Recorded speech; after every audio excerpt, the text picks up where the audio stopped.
ঝুলি থেকে বিড়াল বেরিয়ে গেছে, সেই বিড়াল দেখা যাচ্ছে যে 10 তারিখে এই অর্ডার দেওয়া হয়েছে 10ই আগস্ট 2024 সালে যে রেনোভেট করা হোক।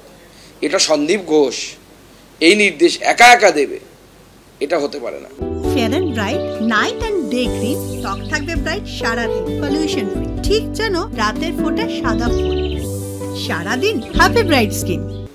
এই নির্দেশ দেওয়ার পেছনে মমতা বন্দ্যোপাধ্যায়েরও, আমাদের স্বাস্থ্যমন্ত্রীরও, যিনি আমাদের মুখ্যমন্ত্রীও বটে, তারও হস্তক্ষেপ আছে। অতএব আমরা চাই তাকেও জিজ্ঞাসাবাদ করা হোক। আমাদের হেলথ সেক্রেটারিকে জিজ্ঞাসাবাদ করা উচিত, ডিএমইকে জিজ্ঞেস করা উচিত, ডাইরেক্টর অফ মেডিকেল এডুকেশন। এরা সর্বতভাবে চেষ্টা করেছে সমস্ত তথ্য প্রমাণকে লোপাট করার জন্য, এবং তার জন্য সমস্ত রকম আটঘাট বেঁধে, যাকে বাংলায় বলে, সেই আটঘাট বেঁধে এরা নেমেছিল। শুধুমাত্র সন্দীপ ঘোষ, ডাক্তার সোম বা অভিক এইরকম ছোট মাথার কাজ নয়, এদের মাথা আরও বড় মাথা আছে, এবং এখানে আইনের অর্থাৎ পুলিশ প্রশাসনের সাথে যুক্ত ব্যক্তিদেরও ইনভলভমেন্ট আছে।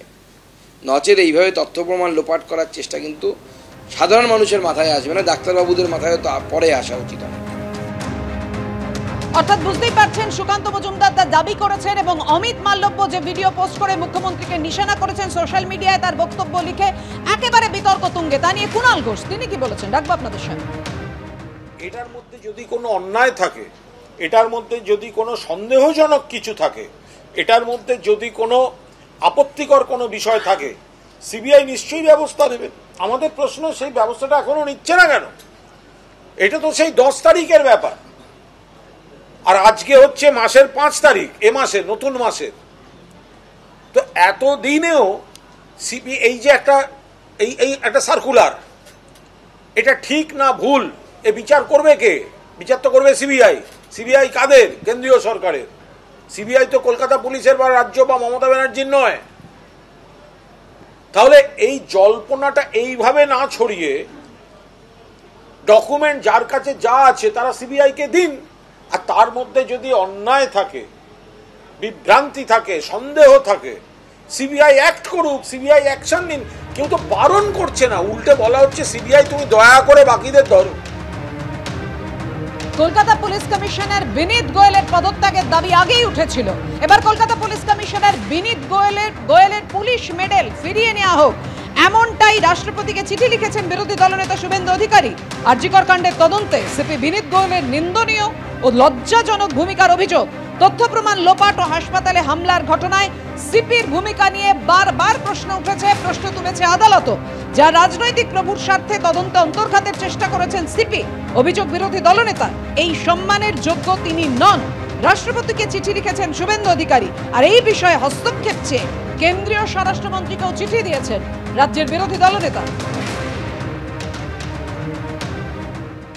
পদক কেড়ে নেওয়া উচিত, পদক কেড়ে নেওয়া উচিত, এইসব লোককে চরম শিক্ষা দেওয়া উচিত। মমতা ব্যানার্জি বাঁচাতে পারবে না, এটা এদের শিক্ষা দেওয়া উচিত। আপনার এখানকার এসপি কম মাল নাকি, কম যন্ত্র নাকি? যদি রাষ্ট্রপতিকে এই ব্যাপারে ইনভলভ করার কোনো উদ্যোগ, কোনো চেষ্টা শুরু হয়, তাহলে তো পরপর দেখতে হবে। তাহলে তো উন্নাও, হাথরাস, প্রয়াগরাজ থেকে সাক্ষী মালিকদের শ্লীলতাহানি করা ব্রিজভূষণ, গুজরাটে ধর্ষক এবং খুনিদের জেল থেকে সম্বর্ধনা দিয়ে বের করা, কয়েকদিন আগে নরেন্দ্র মোদীর কেন্দ্র বারাণসীতে ধর্ষকদের মালা পরানো, মহারাষ্ট্রের বদলাপুর। তাহলে রাষ্ট্রপতিকে হস্তক্ষেপ করতে গেলে তো সারা ভারতবর্ষের এ ধরনের ঘটনাগুলিতে হস্তক্ষেপ করতে হবে, এবং কনসার্ন যারা ন্যায় বিচার দেয়নি তাদের এগেনস্টে পদক্ষেপ নিতে হবে, তাদের পদ থেকে সরাতে হবে, তাদের পদক কাটতে হবে। আমি কোথাও নগরপালকে ডিফেন্ড করছি না, কিন্তু আমি এই কথাটা বলছি যে আরজি করে এখনো মাত্র একজনই অ্যারেস্ট হয়েছে, সেটা কিন্তু বিনীত গোয়েলের কলকাতা পুলিশই করেছে।